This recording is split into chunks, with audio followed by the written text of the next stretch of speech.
만 46세 아이 둘 엄마입니다. 소변 검사에서 피가 보인대요. 자, 46세 여성분이 소변 검사에서 피가 보인다고 하면 이제 두 가지 이유가 크게 됩니다. 첫 번째 이유는 방광염. 방광염이면 이제 소변 검사에서 방광염이네요라고 말을 대부분 해요. 피가 보인다는 말보다. 그런데 이제 보통 피가 나오면서 뭐 염증 반응 같은 것이 같이 나온다 그러면 방광염이라고 보통 그냥 내과 선생님들도 바로 말을 해주고, 그런데 방광염기는 없고, 예를 들어서 뭐 나이트레이트나 뭐 박테리아나 루코사이드 에스트레이즈 뭐 이런 수치가 있거든요. 소변 검사에.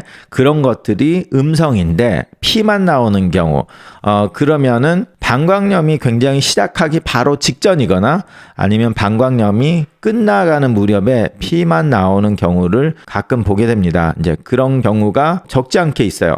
그리고 두 번째는 이제 생리를 하신다면 생리가 끝났다고 자기는 생각을 했는데 아직까지 생리가 좀 남아 있다거나 아니면 생리가 전이라고 생각했는데 생리가 나오기 시작했거나, 근데 보통 시작하는 시점은 잘 아시니까 끝에 가서 생리 불순이 좀 있으면 끝부분에서 자기는 생리가 끝났다고 생각하는데 피가 조금 나올 수도 있잖아요. 그러면 이제 소변에 피가 섞여서 소변에서 피가 나왔다고 검사가 되지만 이제 자궁에서 하혈을 한 그런 경우로 피가 나올 수 있어요. 이제 그 두 가지는 이제 뭐 큰 특별한 문제 없이 넘어갈 수 있는 거죠. 그렇기 때문에 우리가 만약에 이제 40대 여성이 그랬다 그러면은 생리 날짜를 봐가지고 또다시 검사를 하는 경우가 많아요. 그리고 생리가 끝난 지 하루 이틀밖에 안 됐다 그러면 다음에 한 2주 정도 있다가 다시 오셔서 소변 검사를 해보세요. 이렇게 말씀을 드리거든요.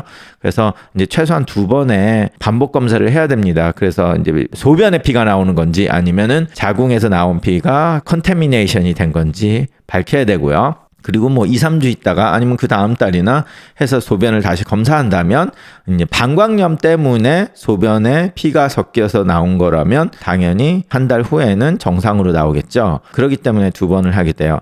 그래서 방광염인 대부분이 제가 말씀드린 것처럼 그 나이트레이트 포지티브나 뭐 루코사이드 에스트레이즈, 박테리아 뭐 이런 것들이 같이 나와야지 맞는데 간혹가다 깨끗하게 나오면서 피만 나오는 경우가 있기는 있기 때문에 그렇게 말씀을 드리고요. 자, 거기까지가 큰 문제가 아니라고 생각할 수 있는 거고요. 그러면 그 다음에는 좀 이제 우리가 걱정해 봐야 되는 질병들이 있을 수가 있어요. 그래서 우리가 이제 진짜로 소변에 피가 나온다고 하면 방광염이 아니라 그러면은 이제 그 피가 우리의 콩팥에서 나왔냐 아니면 방광에서 나왔냐가 이제 차이가 나는 거예요. 그래서 여성분들이 방광염이 자주 있었거나 하면 방광벽이 안 좋거나 방광염하고 상관없이 이제 interstitial cystitis 뭐 이런 식으로 이제 방광에 염증이 났거나 방광벽이 안 좋아서 피가 흐르는 경우도 있고요. 방광벽에 이제 방광암이 있을 때도 피가 나올 수가 있습니다. 그래서 방광에서 피가 나온다면 보통 이제 그런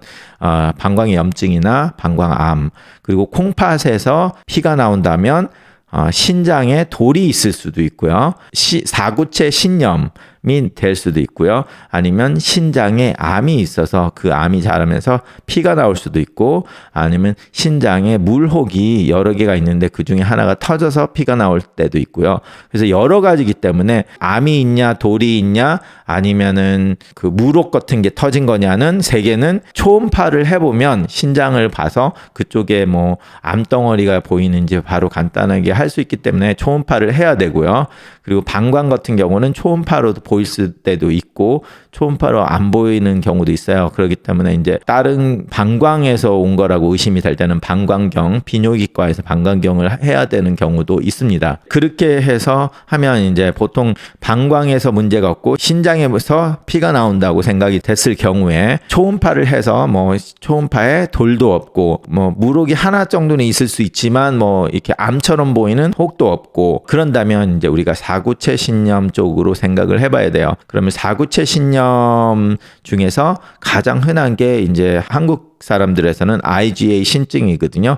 그래서 이제 IgA 신증인지 뭐 아니면 자가 면역 질환인지 그런 거를 하려면 일단은 피 검사로 해서 자가 면역 질환 피 검사를 하게 됩니다. 뭐 그래서 거기서 양성이 나온다면 그 중에서 얼마나 데미지가 있는지 자가 면역 질환이 콩팥을 얼마나 이제 공격을 하고 있는지를 봐야 되기 때문에 조직 검사가 필수로 할 수밖에 없고요. IgA 신증이 의심된다고 하더라도 조직 검사를 해야지만 IgA라고 확신을 하기 때문에 조직 검사를 하게 돼요.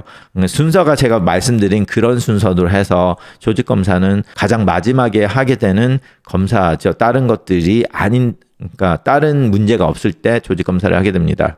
그런 이유로 인해서. 그래서 피가 난다면 가장 먼저 해봐야 될 거는 뭐 2주에서 한 달, 뭐 생리와 상관이 있을 것 같다 하면 2주 후에 소변 검사를 다시 하는 게 가장 중요하고요. 그럼 거기서 계속 피가 나온다면 그 다음부터 제가 말씀드린 순서대로 이렇게 검사가 이루어져야 되니까 신장내과를 가셔서 검사를 시작하시면 됩니다.